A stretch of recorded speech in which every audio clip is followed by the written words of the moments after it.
Bonjour à tous et bienvenue au Social Show propulsé par Isarta, le rendez-vous des pros du numérique et des médias sociaux où à chaque épisode, un créateur de contenu nous transporte dans ses coulisses pour nous dévoiler tous ses secrets en lien avec la création de contenu de manière stratégique et récurrente. Mon nom est Francis Jeté, j'anime le podcast et je te souhaite bon show!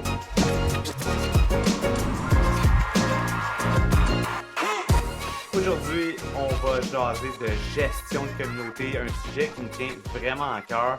Puis un sujet qui tient vraiment à cœur à Marie-France Gosselin, qui est notre invitée aujourd'hui au Social Show. Marie-France est une gestionnaire de réseaux sociaux. Puis elle pourrait se positionner, se nommer comme une stratège, mais elle tient vraiment à cœur ce nom-là, ce terme-là de gestionnaire réseaux sociaux, gestionnaire de médias sociaux. Marie-France, comment ça va aujourd'hui? Salut Francis, ça va super toi-même? Yes. Donc aujourd'hui, ça va être un des sujets clés qu'on va jaser ensemble. Puis j'ai vraiment le goût de t'entendre jaser de cet aspect-là, les gestionnaires de communauté, gestionnaires de médias sociaux, comment on choisit ça, qu'est-ce qui est important de considérer là-dedans. Mais avant de jaser de ça, j'aimerais qu'on parle, toi, de ton parcours, en fait, parce que tu travaillais, entre autres, dans une agence, puis là, tu as décidé de te lancer à ton compte à temps plein. Tout ça après avoir quand même percé solidement sur TikTok. Fait que peux-tu nous parler de ce parcours-là là, des dernières années qui ont fait que tu as popé un peu dans le monde du marketing numérique québécois? Ouais, bon Dieu, c'était une belle introduction, mais avant je l'expliquais, puis c'était extrêmement long quand je l'expliquais parce que ça venait me chercher dans mes tripes. Maintenant, j'ai appris à le raccourcir. Donc, brièvement, quand j'ai fini l'université, j'ai été plus dirigée moi, dans des postes de direction, des postes de gestion en entreprise, en marketing, puis ben sous un département marketing a le volet réseaux sociaux. Puis c'est vraiment le volet qui me faisait le plus triper, puis que je gardais toujours sous mon aile, tu sais, j'avais un peu de difficulté à déléguer, là, tu sais, c'était vraiment la partie qui occupait le trois quarts de mes journées, mais je ne voulais pas me brander comme juste la fille qui faisait les réseaux sociaux parce que il y a quelques années de ça, c'était pas assez glamour dans ma tête, c'était pas ça qu'il fallait, c'était pas vers là qu'il fallait que je m'enligne. Fait que j'étais super mindée à rester dans mon poste de gestion. Et là, la pandémie est arrivée puis a shaké beaucoup de choses chez beaucoup de gens, puis dont moi, où je me suis mis à réfléchir sur où je m'enlignais par rapport au poste de gestion, quel était mon objectif derrière ça? Est-ce que j'aimais vraiment ça? Est-ce que dans le fond, c'était plus juste les réseaux sociaux que j'aimais? Pour réaliser que finalement, les réseaux sociaux, l'aspect de communauté, c'était vraiment ça qui me faisait triper. Fait que j'ai quitté mon poste de gestion que j'avais dans une boîte de tech. Fait que c'est super bien rémunéré, des belles conditions, tout le kit. J'ai dit, on oublie ça. Puis là, je dis toujours à tout le monde qui capotait dans mon entourage, tu sais, qu'est-ce que tu fais, là? Tu quittes ton poste de directrice, tu sais, au com pour marketing. Mais j'avais un sentiment qu'il fallait que j'aille dans cette lignée-là. Donc, j'ai trouvé un poste de gestion de communauté en agence, fait en agence marketing. Puis là, j'ai vu vraiment un autre côté de la médaille de ce que c'est être gestionnaire de communauté en agence. Puis c'est suite à ça que pendant mon cheminement à l'agence, pendant le temps que j'étais là, j'ai beaucoup réfléchi, ruminé, puis je me suis dit, je pense que si je veux faire des réseaux sociaux comme je l'entends, puis si je veux que mon travail soit connu à sa juste valeur, il faut vraiment que je parte à mon compte, puis que je fasse ça, puis que je fasse briller la profession de mon côté, puis comment je l'entends, puis comment je le vois. Puis avec tout ça, il y avait le début de TikTok aussi, qui me faisait beaucoup réfléchir sur où les réseaux sociaux s'enlignaient, quelque chose de plus authentique, qui me ressemblait beaucoup, le format vidéo que j'adore. Ça me semblait être le parfait moment pour moi pour me lancer. Donc là, est venue l'idée de me lancer mon compte TikTok, puis éventuellement de me lancer à mon compte. Fait que c'est comme ça que je me suis ramassée à mon compte en gestion de réseaux sociaux. Excellent.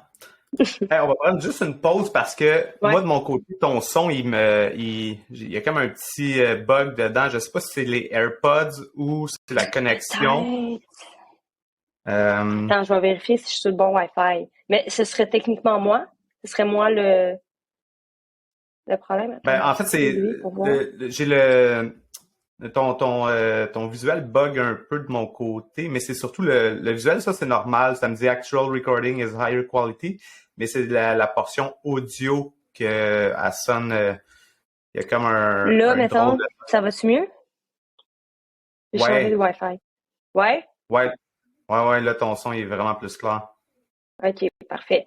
Puis peut-être que j'ai coché Echo Cancellation. Peut-être que j'aurais pas Ouais, dû. Peut-être que ça ajoute. ok. Fait que si je continue à parler, ça sonne pas si mal. Ouais, là, ça sonne mieux, je trouve. OK. Puis on réarrêtera à la prochaine question. OK. Mais c'est super bon. Fait qu'on va, on va continuer On continue. Je vais essayer de garder là-dessus. la même face.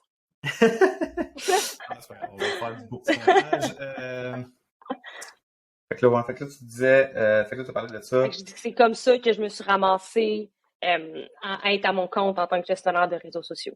Exact.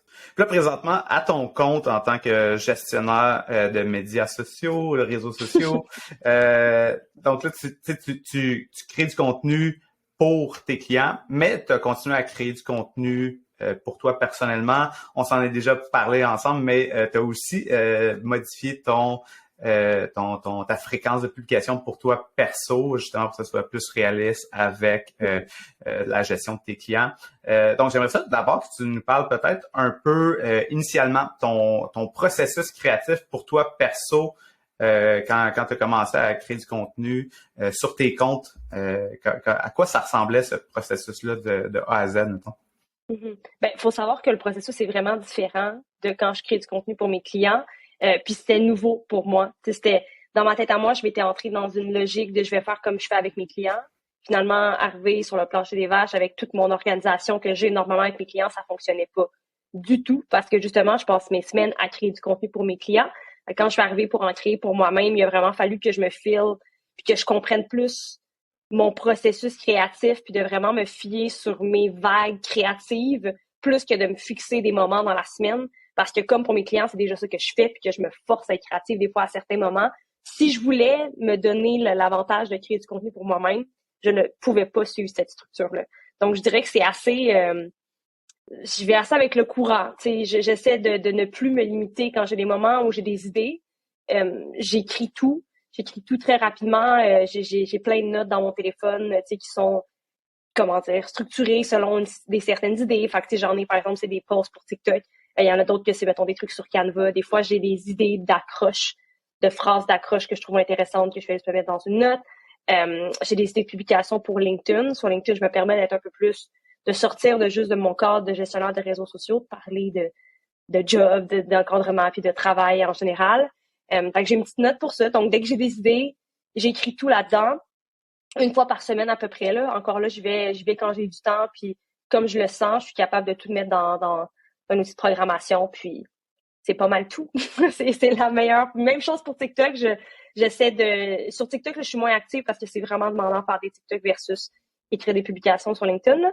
Mais j'essaie d'être dans... Je suis dans la même optique. Tu sais, quand j'ai du temps, puis que j'ai l'énergie, puis que je suis motivée, puis que je suis créative pour faire ça, ben là, je me lance à 100%, puis j'en fais plein. Ouais, c'est quelque chose que je trouve vraiment intéressant que les gens comprennent. Tu sais, c'est que des fois, on se met de la pression à créer du contenu et surtout si on doit être devant la caméra, ben c'est sûr que ça demande un autre niveau d'énergie et effectivement, ça demande beaucoup plus de temps. Donc, d'être en mesure de moduler sa création de contenu en fonction de ses flots d'énergie. Ça, je pense que c'est quand même un élément clé que les gens doivent se respecter là-dedans, puis que des fois, on se met beaucoup trop de pression.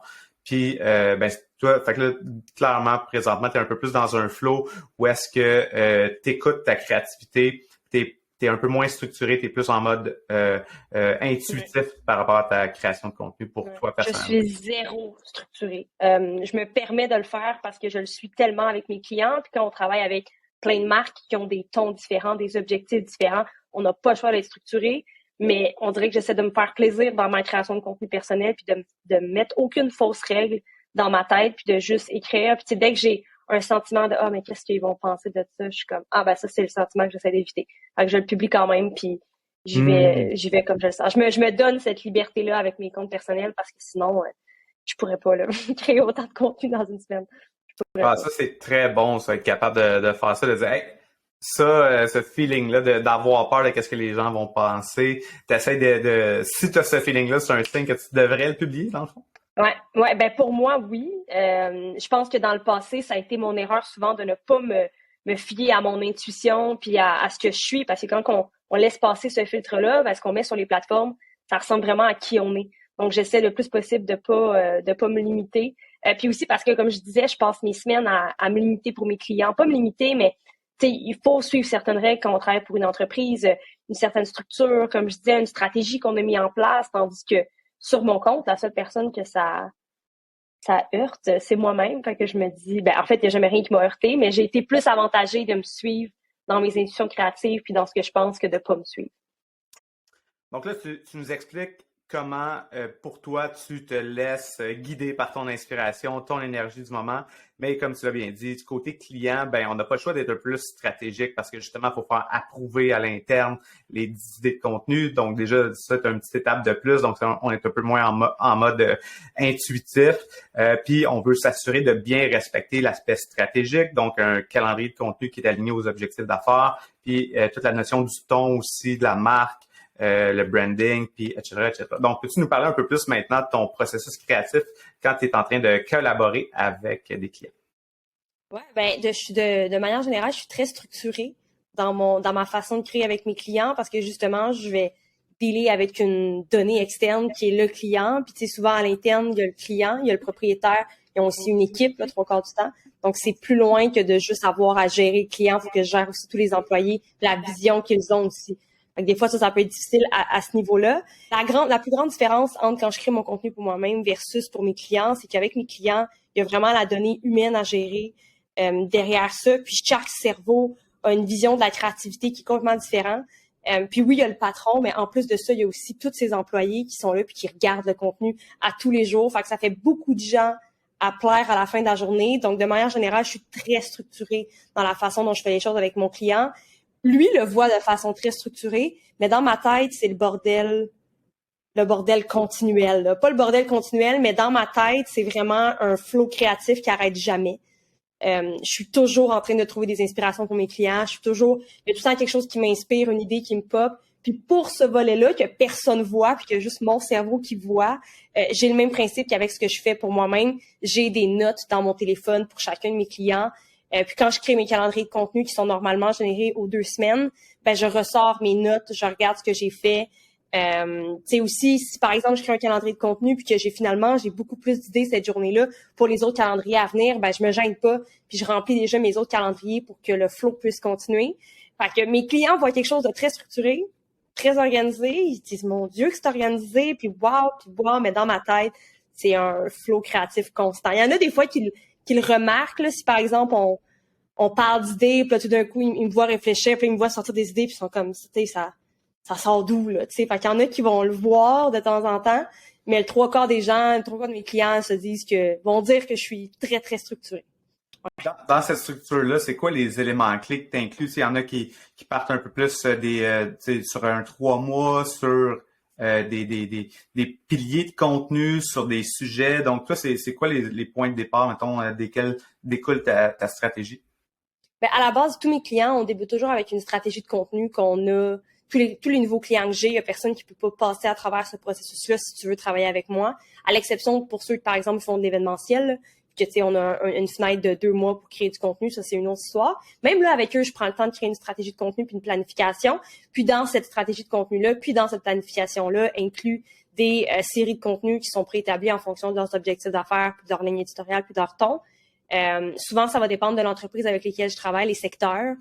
Je pense par exemple à Clip & Climb qui, eux, c'est un centre d'escalade, mais ils ont différentes portions dans l'année que je divise en trimestres dans mes calendriers. Donc, tu sais, juste avant Noël, bon, il y a toute la vente de cartes cadeaux. Après ça, il y a la semaine de relâche, il y a la congé de Pâques, il y a le début des cours de camp de jour un peu l'été. Fait que, tu sais, il y a plusieurs éléments de stratégiques. Fait que, tu sais, je me base sur chaque entreprise. Mais, tu sais, de l'autre côté, si par exemple, je travaille avec des courtiers immobiliers, j'ai aussi des courtiers immobiliers, ben eux, ils n'ont pas nécessairement c'est pas répétitif, c'est toujours différent.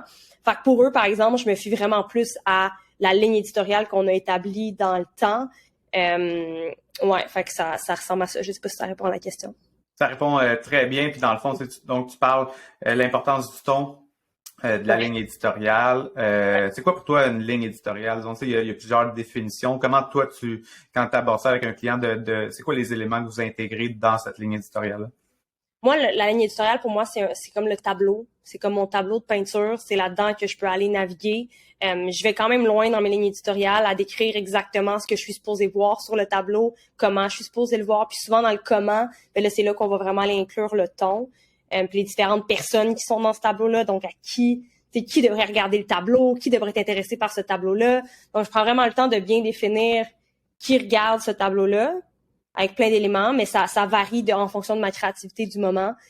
Si je prends encore l'exemple de Clip and Climb, bon, ben là, récemment, on est allé on a poussé certains éléments par rapport au ton, qui était, oui, on parle aux parents, mais là, les parents, c'est plus les mêmes parents, ça fait longtemps qu'ils sont en affaires, eux. Les parents de maintenant, d'aujourd'hui, sont plus jeunes, ils sont un petit peu, sont plus dans 35 ans, 40 ans, on parle plus à des gens de 50 ans.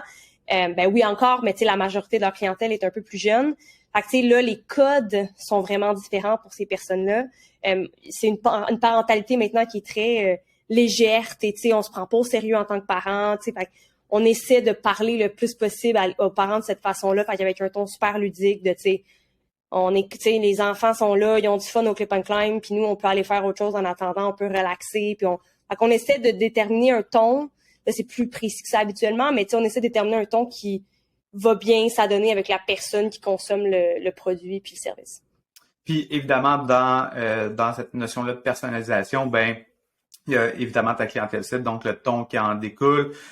Puis j'imagine aussi que d'une entreprise à l'autre, en fonction des employés, des équipes qu'on a à l'interne, ben là, justement, ton calendrier éditorial est différent parce que tes thématiques de contenu, mettons, tes templates. Ça s'appelle les séries de contenu, mais ouais, il y a du monde qui appelle ça des lignes, il y a du monde qui... Piliers, ouais. Ouais, des thématiques, là, je pense qu'ils fonctionnent tous bien. Moi, j'appelle ça une série de contenu. Ouais, fait que les séries de contenu, eux autres sont vraiment personnalisées en fonction de la personnalité des différentes entreprises. Ça, je pense que c'est quelque chose il y a beaucoup d'entreprises qui cherchent comme la stratégie magique là, qui est bonne pour tout le monde. Moi, c'est quelque chose que j'essaie toujours d'enseigner puis d'intégrer puis de faire comprendre, c'est que dans le fond, une stratégie devrait être personnalisée à la réalité de l'entreprise, la force, puis de voir comme on a-tu des gens pour mettre devant l'écran, on a-tu des graphistes à l'interne, c'est quoi donc les forces à l'interne qu'on a d'une entreprise pour personnaliser la stratégie médias sociaux. Donc, ça, toi, c'est un des éléments que tu inclus aussi donc dans cette notion-là de ligne éditoriale.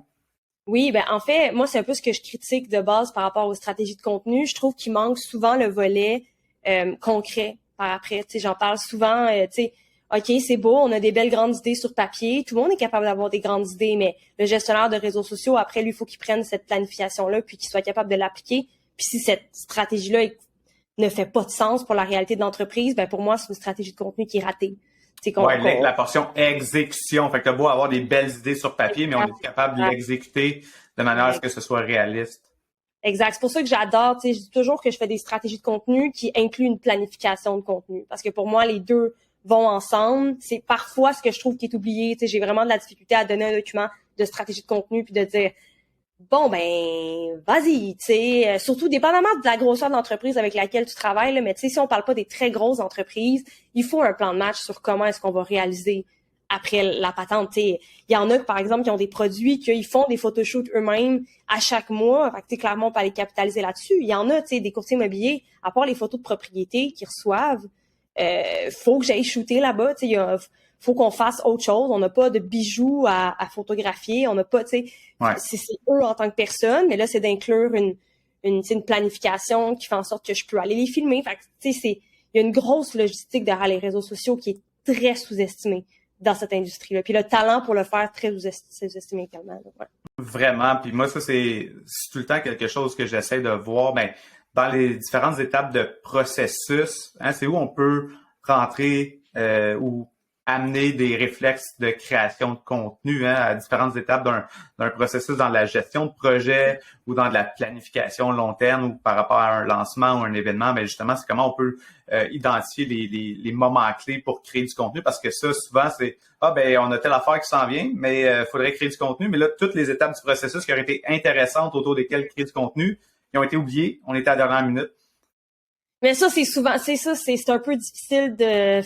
Même moi, je dirais que ça arrive encore aujourd'hui. La dernière minute fait partie de notre quotidien. La seule façon qu'on peut aller déjouer ça, c'est avec le temps. Quand ça fait longtemps que je travaille avec un client, je suis capable de les écrire moi-même. Je prends les devants par rapport à... Je sais qu'est-ce qui s'en vient, fait que c'est moi qui prends les devants. Ça vient juste avec le temps, mais encore à ce jour, hier, je dealais avec cet élément-là. Fait que, ouais. Ben, je comprends tellement ça, là, parce que tu parlais de création de contenu événementiel. Récemment, je travaillais sur un contrat événementiel, puis même Oui. si c'est un contrat que ça fait des années que je fais, ben là, pendant l'événement, ben c'est là que les meilleures idées surviennent dans Absolument. ma tête, tu sais, fait que je comprends tellement ce que tu veux dire.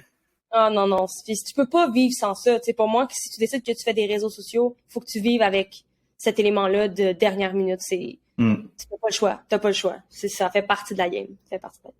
Si tu prends le temps d'écouter le podcast, c'est la preuve que tu aimes ça apprendre et que tu peux améliorer ta création de contenu et tes résultats. Mais si je te disais que tu peux aller encore plus en profondeur sur l'optimisation de ton contenu sur certaines plateformes, serais-tu curieux de savoir comment?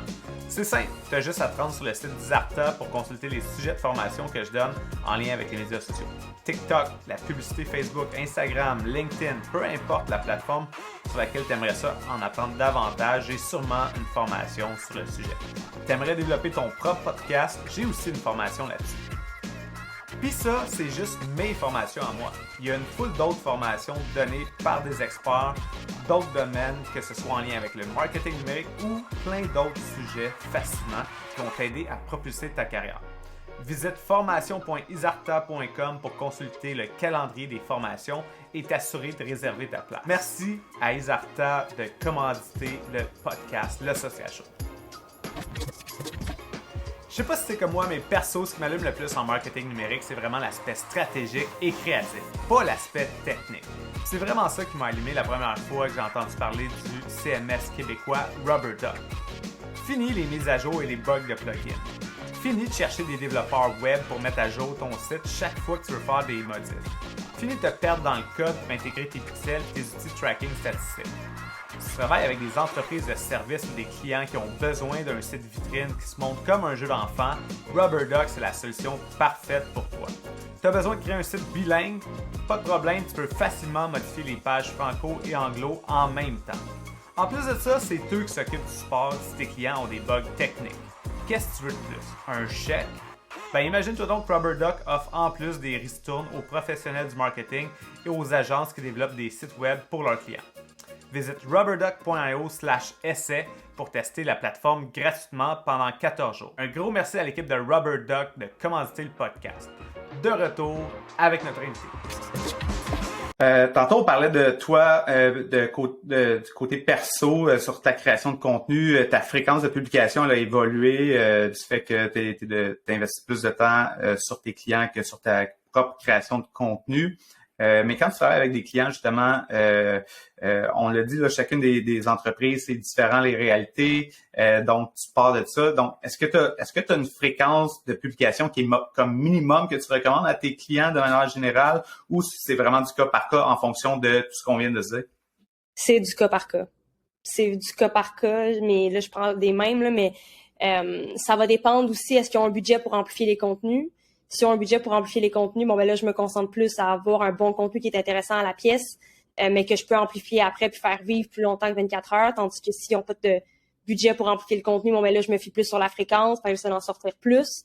C'est ça, est-ce qu'on décide de capitaliser sur le format vidéo? Quand je vais faire du vidéo, combien je suis capable d'en sortir? C'est vraiment différent, mais de manière générale, je pense qu'un minimum, c'est vraiment aux 2 jours, là, pour moi, dans ma tête.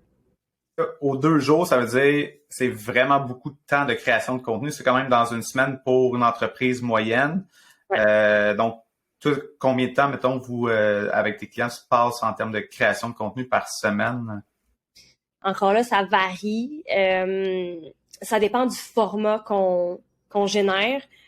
Si je me fie, par exemple, au courtier immobilier où j'ai les photos, mais tu sais, les courtiers immobiliers, moi, il n'y a rien que je trouve plus boring qu'un poste de courtier immobilier, là. C'est qu'il y a une nouvelle propriété, une nouvelle inscription. Je trouve ça d'une platitude incroyable.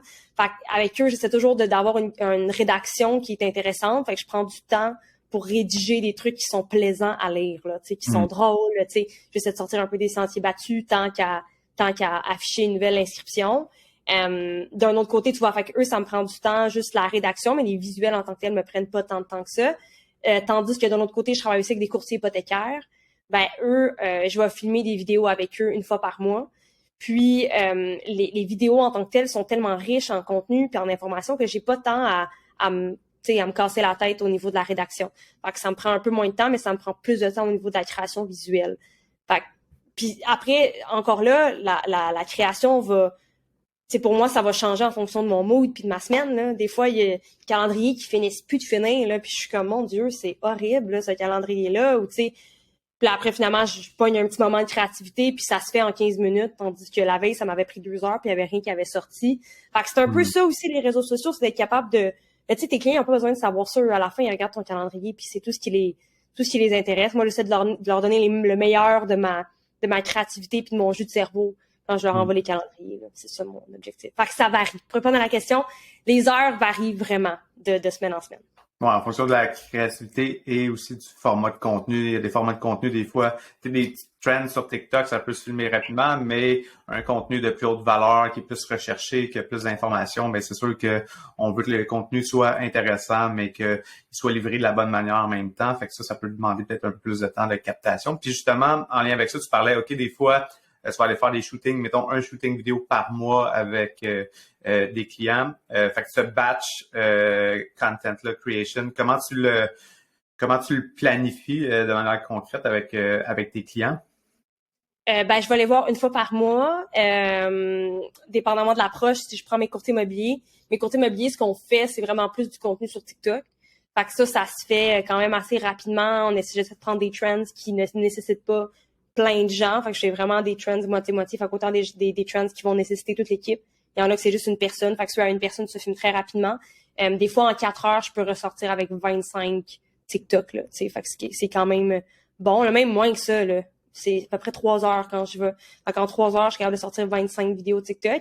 Versus mes courtiers hypothécaires, je suis là 4 heures de temps, mais vu que c'est du contenu à plus haute valeur, ben là, on est capable d'en sortir en moyenne comme de 9 à 11 à peu près. Mais tu sais, c'est une stratégie qui est différente. Tu sais, mes courtiers hypothécaires, on publie sur toutes les plateformes. C'est vraiment ça la base du contenu, tandis que mes courtiers immobiliers, ces vidéos-là ont pas mal un objectif juste sur TikTok, là. Fait que je vais les voir à peu près une fois par mois, là, la majorité de mes clients. J'ai Clip and Climb, que eux, tu vois, c'est différent.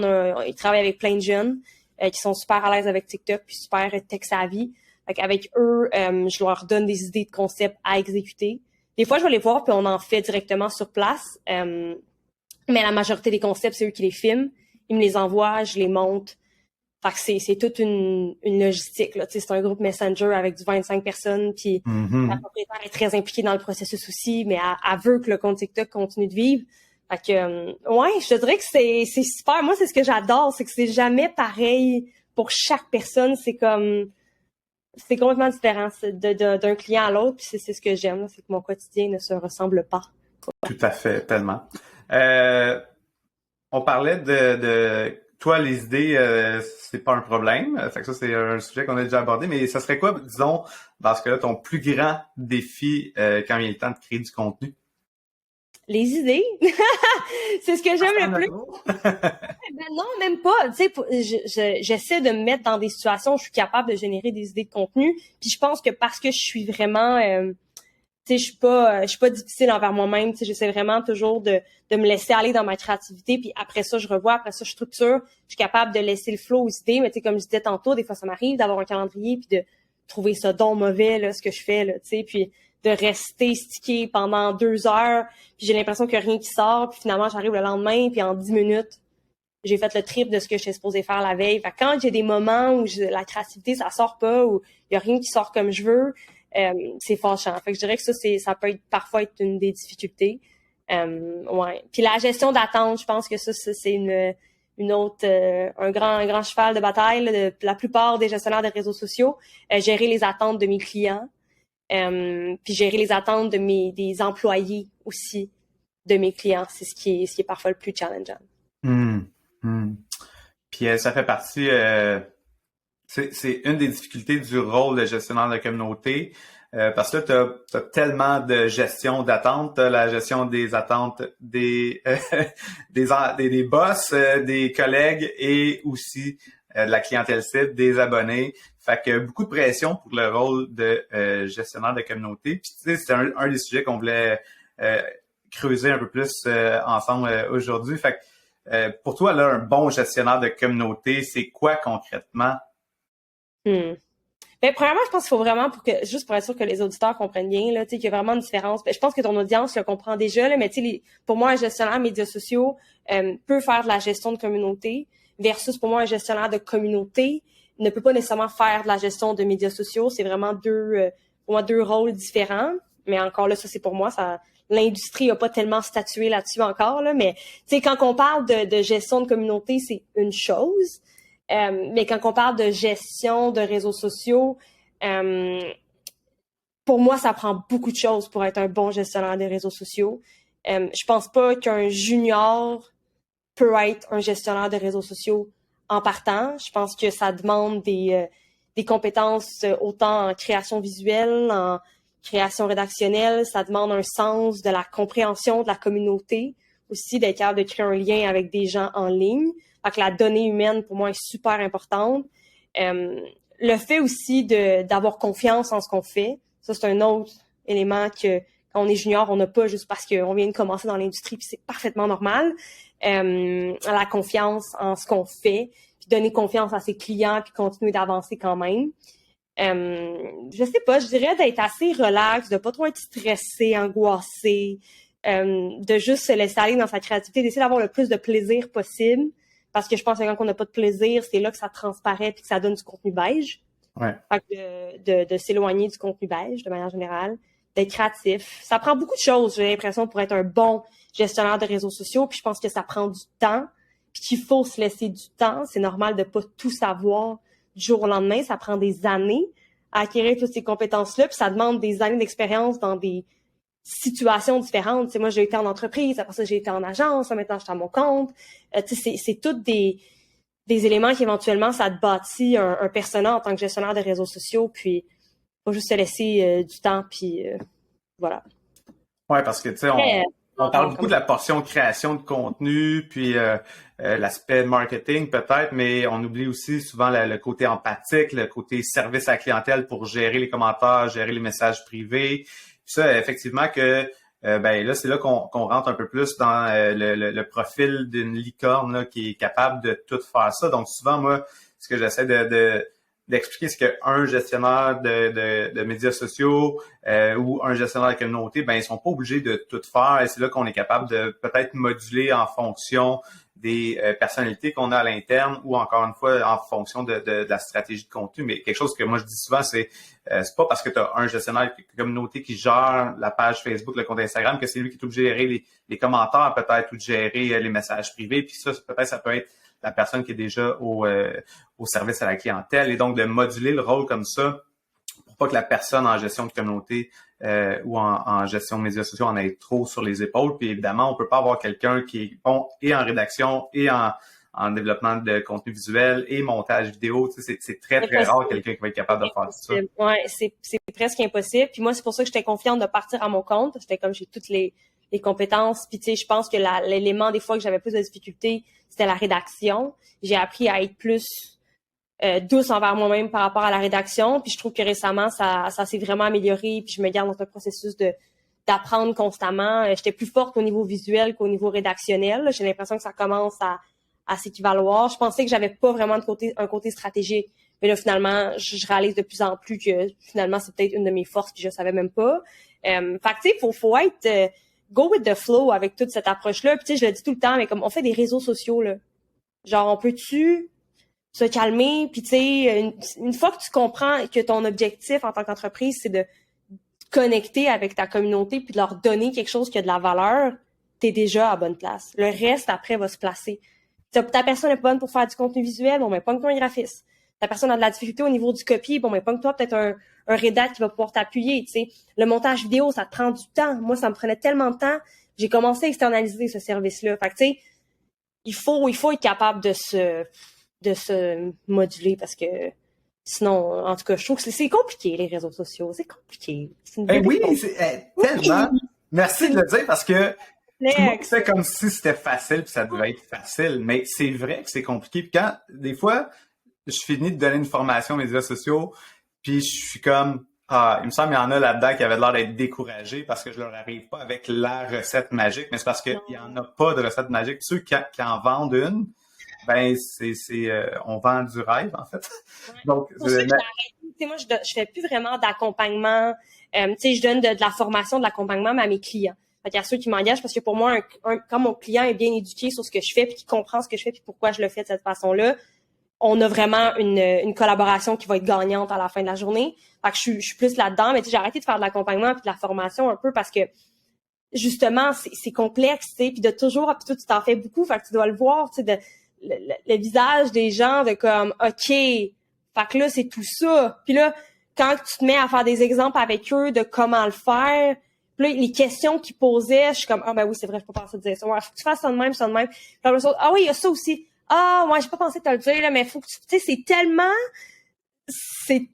compliqué. Fait que on dirait que je me sentais mal de pas pouvoir les aider à 100%, de juste comme leur dire, de pas sentir que je peux vraiment les aider parce que le trois quarts des gens finissent par se décourager puis ils quittent. Fait que j'ai arrêté justement de faire de l'accompagnement puis de la formation parce que j'étais comme je sais pas comment aider le monde, tu sais. Ben, tu vois, moi, moi, je vois la formation de cet œil-là, en fait, de plus en plus, de voir qu'il y a certaines entreprises qui vont comprendre justement que c'est complexe, puis que la raison pourquoi ça fonctionne pas, ce qu'ils font sur les médias sociaux. Mais le problème, c'est pas les médias sociaux, c'est la manière qui sont utilisés, puis qu'on prend pas le temps d'y faire, puis etc., etc. Fait que je pense que des fois, il y a s'il y a des gens qui suivent des formations qui font juste se rendre compte comme, c'est pas juste de poster des photos puis essayer d'être drôle sur les médias sociaux, il y a un aspect stratégique, il y a beaucoup de travail derrière ça, ben là, on a peut-être une meilleure vision de la réalité. Ça nous rapproche peut-être de prendre de meilleures actions. C'est comme toi, tant mieux, parce que honnêtement, quand je l'ai fait, j'étais comme, je sais, tu sais, on dirait que je me disais, mon Dieu, mais ils en ont tellement à apprendre encore. Puis à la fin de la formation, j'étais comme, ben bonne chance, bonne journée, je sais pas quoi vous dire, tu sais. Puis là, finalement, un an plus tard, ils te reviennent, puis ils commencent à comprendre un peu plus, mais tu sais, en tout cas, c'est compliqué. Mais je veux juste rebondir sur une chose que tu as dit qui me fait souvent cringe, qui est ça fonctionne pas. La fameuse phrase, ce que je fais, ça fonctionne pas. Puis même avec mes clients, ouais, mais ça a pas fonctionné. Mais qu'est-ce que tu veux dire par ça a pas fonctionné? Comme, pour moi, le mot pas fonctionner est extrêmement relatif, là. Puis souvent, les gens disent ça fonctionne pas, puis là, ils se disent tout ce que j'ai fait, ça fonctionne pas. OK, mais c'est quoi qui a pas fonctionné, là? Tu sais, est-ce que c'est le format que tu as utilisé? Est-ce que c'est ton copy? Est-ce que tu as mis le punch de ton sujet à la fin complètement? Est-ce que tu as écrit un texte beaucoup trop long? Est-ce que tu as fait une vidéo puis ton son était mauvais? Tu sais, le sujet, les gens ont des très bonnes idées.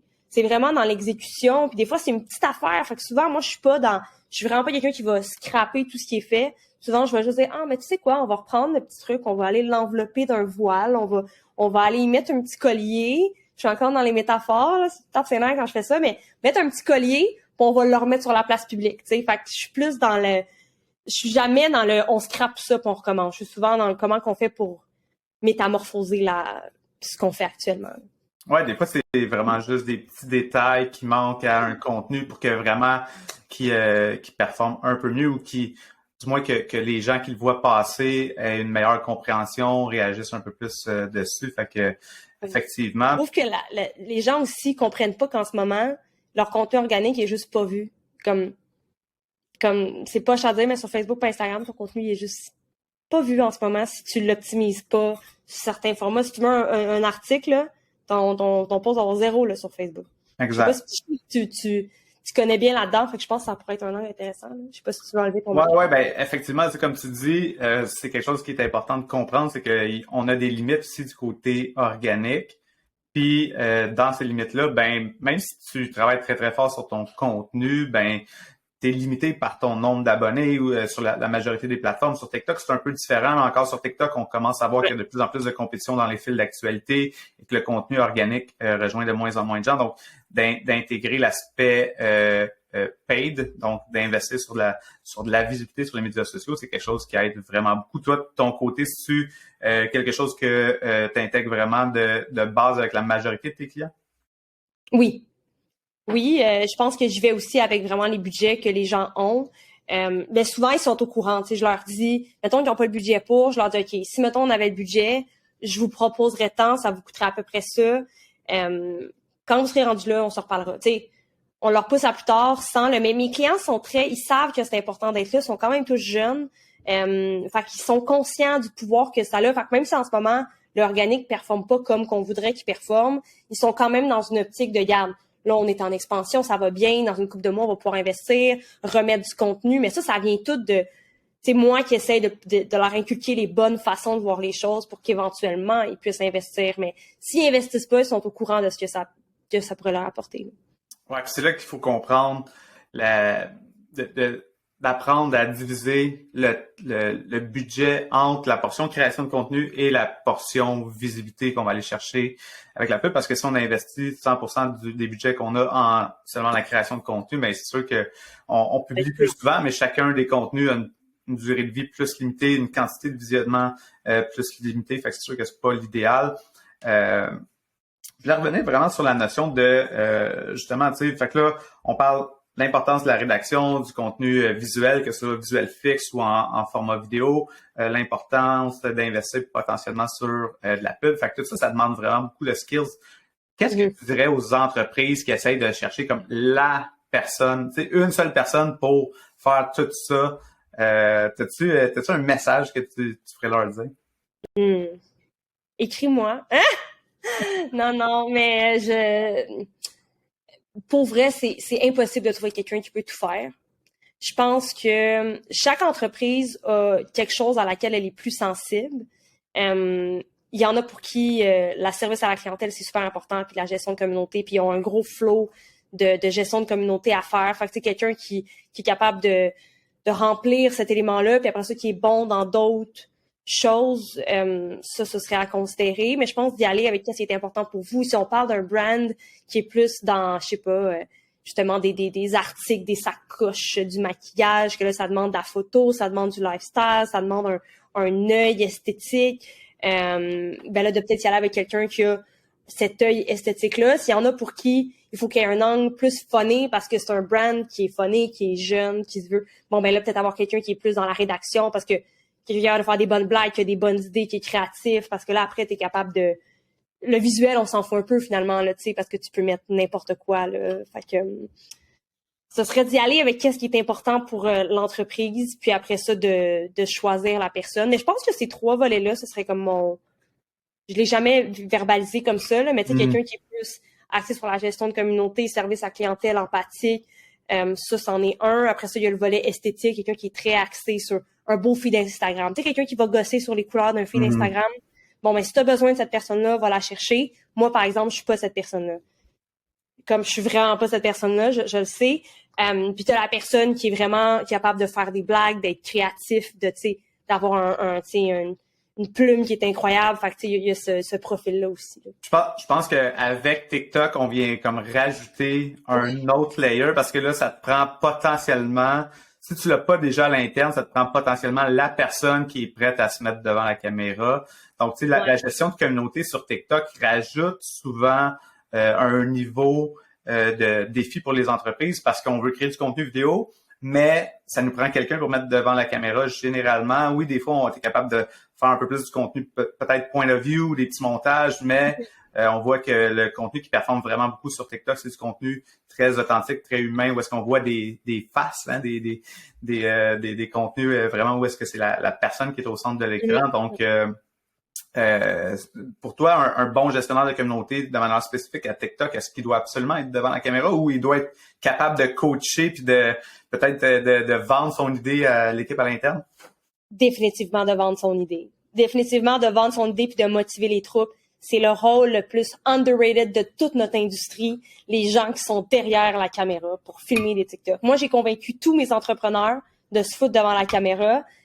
Don't know how, mais ils sont tous devant la caméra, même s'il y en a qui sont zéro confortables. On essaye, tu sais, il y en a une gang avec qui on a ajouté un peu d'alcool quand on shoot pour qu'ils soient plus détendus, tu sais, comme la personne derrière la caméra joue un rôle incroyable. Fait que si t'es capable d'avoir une cheerleader en arrière, t'es déjà bien parti. Parce qu'après, tu peux embarquer n'importe qui. Tu sais, on voit souvent des TikTok de, justement, là, la fille qui fait les TikTok qui gosse après tout le monde dans le bureau pour faire des TikTok, puis que, tu sais, quand elle arrive dans la pièce, t'es comme non parce que tu sais que tu vas être obligé de participer. Fait quelqu'un qui a l'énergie puis le dynamisme pour amener puis avoir du fun quand tu fais les TikTok aussi puis que ça paraisse là, à travers la caméra puis que ça transparaisse, mais t'es pas obligé d'être devant la caméra, à mon sens. Pas du tout. Pas du tout. Ça te prend un des deux skills. Soit que t'es bon pour vendre ton idée ou t'es bon pour être devant la caméra. Je pense que de vendre ton idée, il y a plus d'espace pour ça que de l'autre bord. Tu sais, que t'es obligé d'être devant la caméra. Je pense que, ben encore là, ça dépend. Je pense que si t'es en entreprise, il faut peut-être que tu sois la personne capable de se mettre devant la caméra. Mais si t'es à mon compte comme moi, ou en agence, je pense qu'il faut que tu sois capable de vendre l'idée à tes clients parce que c'est pas toi qui vas être devant la caméra. Tu représentes comme 10 clients. Fait que tu vas pas te mettre dans chaque vidéo, là, tu sais, mais des fois, moi, mes clients, ils disent mon nom, tu sais, on m'entend dire, mes clients vont dire, ah, MF, tu plus ça m'entendrait, mais tu sais, jamais je vais me mettre devant. Mais je pense qu'en entreprise, c'est une nuance importante, puis tu m'amènes quelque chose de vraiment important, c'est, en entreprise, je pense qu'il faut que tu sois capable d'être devant la caméra, à ton compte ou en agence, que tu sois capable de vendre ton idée. C'est un très bon point, Francis. Excellent. On a... Très bon point. Montage vidéo. Tu vas l'ajouter à Highlights, oui. à mettre devant. On parle de gestion de communauté de manière spécifique à TikTok présentement. Y a-t-il d'autres éléments qui sont importants de considérer si on cherche, mettons, quelqu'un qui va être capable de créer du contenu sur TikTok pour une entreprise? Quelqu'un qui consomme la plateforme, je dirais. Qui comprend les codes. Ouais, qui comprend les codes, ou au moins, du moins qui est intéressé à les comprendre.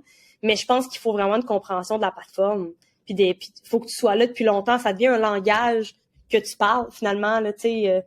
Des fois qu'on est dans des soupers avec des amis, tu peux tout de suite spotter qui c'est qui est sur TikTok puis qui c'est qui l'est pas, là, tu sais. Tu le sais tout de suite, mais je pense qu'il faut vraiment que la personne comprenne les codes, là. C'est important. Puis après, le montage, ça s'externalise. Tu peux trouver du monde qui font juste du montage. Une fois que tu es capable de mettre l'idée en place, tu sais, si t'es capable de filmer avec ton téléphone cellulaire, c'est tant mieux. Mais tu sais, mettons, si c'est vraiment, vraiment pas ta force, mais que tu comprends super bien les codes de la plateforme et que t'es super drôle, tu peux avoir quelqu'un à l'externe qui le fait pour toi, là. Exact. On parle de TikTok. Marie-France, t'as un projet qui va voir sa deuxième édition bientôt. C'est le sommet TikTok que tu es en train de mettre en place avec Alexandre Turcotte de TikTok Québec, entre autres, puis de l'agence EIA. Peux-tu nous parler un peu du sommet TikTok qui approche rapidement? Qui approche très rapidement. En fait, tu sais, je veux juste remonter à comment c'est né là, cette patente-là avec Alex. Juste avant que je tombe à mon compte, parce que faut savoir que j'ai perdu mon emploi, puis c'est pour ça que j'ai été forcée à partir à mon compte finalement. Mais j'avais dit à Alex dans cette période-là qu'il devait se partir un événement juste à lui seul pour parler de TikTok, puis qu'il y avait vraiment un besoin dans l'industrie, puis qu'on le sent. Finalement, le lendemain, je me suis fait mettre à la porte, fait qu'on s'est reparlé rapidement, puis il m'a dit, écoute, ça a mijoté cette idée-là, ça te tente-tu d'embarquer avec moi? Puis j'étais comme, ah ben, pourquoi pas? Je suis sur le marché, fait que pourquoi pas? On part ce projet-là.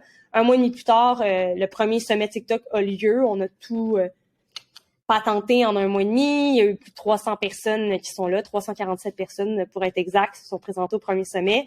Après avoir lu le sondage d'appréciation, clairement, il fallait en faire un deuxième parce qu'il y avait tellement encore de pistes de discussion, de questionnements. Fait que c'était un no-brainer qu'il fallait absolument organiser une deuxième édition. Dans cette lignée-là, ben, on s'était jasé, puis on avait d'autres intérêts individuels qu'on voulait développer. Dont ceux qui me connaissent, j'aime beaucoup Canva, je suis très de l'avant par rapport aussi à la gestion de communauté. Lui aussi, de son côté, il y a d'autres trucs qu'il voulait mettre de l'avant. Fait que là, c'est là qu'on en est venu à l'idée de créer ce qu'on appelle aujourd'hui les rendez-vous de la création de contenu. Puis sous les rendez-vous de la création de contenu, ben, il y a des sommets, différents sommets, dont le sommet TikTok.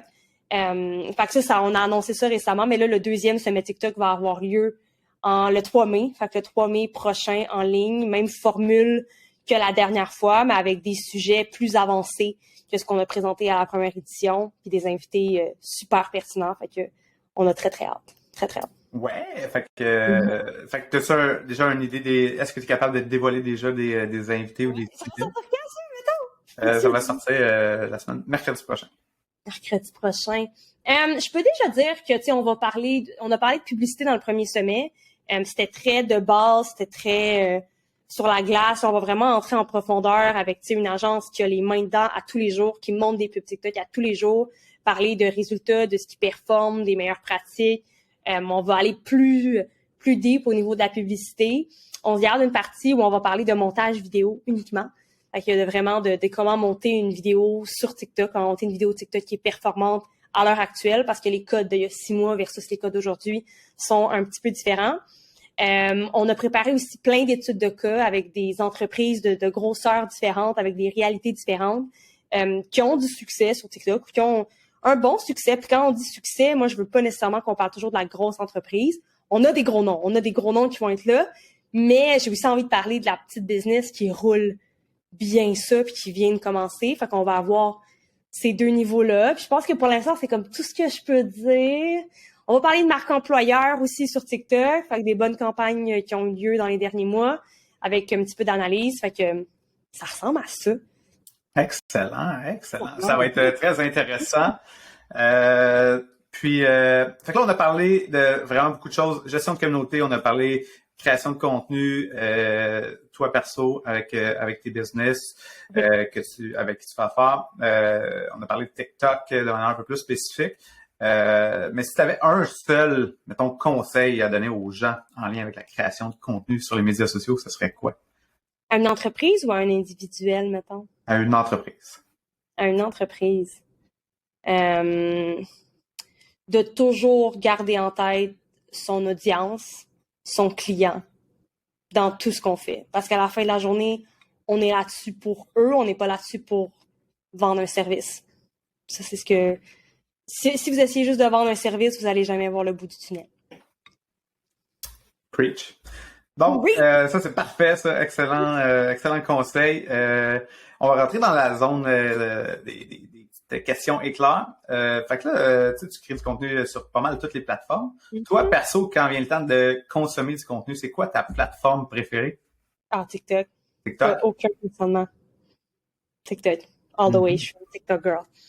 C'est qui ton créateur de ton ou ta créatrice de contenu préférée, là, toutes plateformes confondues? Oh Lord! Hey, je sais pas, j'ai vraiment, là, à chaque fois qu'on me pose cette question-là, j'ai des réponses très merdiques. Hey, je sais pas. J'ai toujours été fan de Antotran, je le dis tout le temps dans mes trucs. Je trouve qu'il se démarque, mais tu sais, personnellement, c'est plus j'ai beaucoup de comptes que j'aime, que je trouve super drôles sur TikTok, mais il y en a tellement. C'est vraiment pas une question, mais je sais pas. Pendant ce temps-là, j'en profite pour lever mon chapeau à Antotran. J'aime bien Émile Lalune aussi. Claudie Mercier, très drôle aussi. Tu sais, c'est ça. OK, je me limite à ça. OK. Est-ce que tu as un outil ou app, là, peu importe, qui est essentiel à ton workflow de création de contenu? Ben là, c'est Canva. C'était ça, tu allais répondre, hein? Oui. Ça, c'est facile.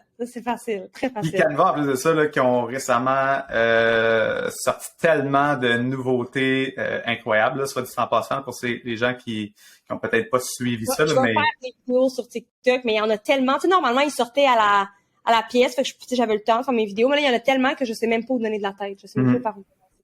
C'est incroyable. Ouais, fait que Canva, les gens qui sont pas encore là-dessus, on passe à côté de... Oui, sur le lien dans ma bio, s'il vous plaît, ça me donne de l'argent quand vous faites ça. Fait que sur mon Instagram, il y a un petit lien, obtiens ton 30 jours gratuit. Merci. Bonsoir. Puis, fait que là, on a fait pas mal le tour des questions. Marie-France, déjà, ça a passé vraiment vite. Donc, donc, évidemment, si tu veux amener les gens à te suivre, est-ce que tu les envoies sur TikTok, sur LinkedIn? Je les envoie sur les deux. Je pense que sur LinkedIn, tu as mon côté plus corporatif en général. Sur TikTok, si tu veux vraiment voir des trucs par rapport à Canva, c'est là, faut que tu ailles. Mais ouais, sur Canva, c'est TikTok, puis LinkedIn, c'est plus corporatif. Puis où est-ce que tu vas envoyer les gens qui voudraient en savoir plus sur le sommet TikTok? Je les enverrai sur toutes les plateformes des rendez-vous de la création de contenu. Sur Instagram, sur Facebook, sur LinkedIn, on n'a pas encore fait le compte TikTok dans nos objectifs, là, parce qu'on fait un sommet TikTok, on n'a pas de compte TikTok. Mais pour les rendez-vous de la création de contenu, vous pouvez nous suivre sur toutes les plateformes, puis les informations sont toutes là pour le prochain sommet. Marie-France, merci beaucoup pour tout ton parcours. Merci à toi, c'était vraiment génial. Si tu t'es rendu jusqu'ici, je veux te dire merci d'avoir pris le temps d'écouter l'épisode au complet. On sait qu'il y a une tonne de contenu sur Internet, donc que tu sois là jusqu'à la fin, ça me touche vraiment. Je vais aussi prendre le temps de remercier Isarta, qui est le commanditaire officiel du Social Show. D'ailleurs, je t'invite à aller visiter le formation.isarta.com pour voir toutes les formations en lien avec le marketing numérique, dont quelques-unes de mes formations à moi. Finalement, un autre élément qui pourrait t'aider dans ta création de contenu, c'est la machine à contenu. C'est quoi ça, la machine à contenu? C'est simple, c'est un outil que je suis en train de développer qui va vraiment t'aider à toutes les étapes de ton processus de création. De l'idéation à la gestion de tâches en passant par l'analyse des statistiques et tout l'aspect stratégique de la création de contenu. Tout ça, c'est dans un seul outil. Ça s'appelle la machine à contenu. Donc, visite machineacontenu avec un s.com pour te mettre sur la liste d'attente et pour savoir tous les détails en lien avec cet outil. Je ne retiens pas plus longtemps, je te dis merci et à la prochaine.